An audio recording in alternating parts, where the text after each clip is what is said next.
The verse is actually a response to a question, which is where we get the Jesus said to him. A question is posed to Jesus by a fellow named Thomas. This is where we get eventually so-called doubting Thomas. Thomas says to Jesus, how can we know the way? Show us the way. I mean, heavens, this is chapter 14. Clearly he had not been paying attention, right? So Jesus says, I am the way. But there's something more going on there than just Thomas being a little bit dense.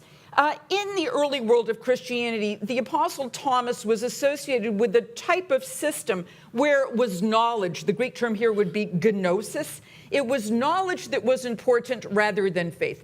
And Thomas is looking at Jesus like Jesus is some sort of guru who would have the passcode or the key to unlock the way of eternal life. So he's looking for the datum. Teach me how to get eternal life so I can work it out myself, right?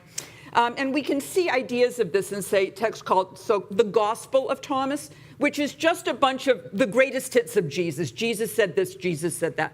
But there's no incarnation, there's no birth story, there's no cross, there's no resurrection. It's all teaching.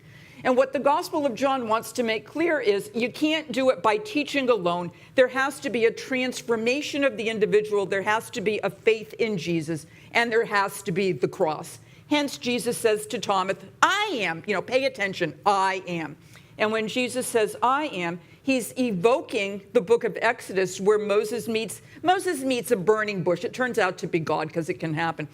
And he says to the bush, what's your name? And the bush responds, Ehiyah Asher Ehiyah, I will be what I will be. And that Hebrew expression comes into Greek as ego eimi, I am. So when Jesus makes the statement, I am, he is evoking the God of Israel.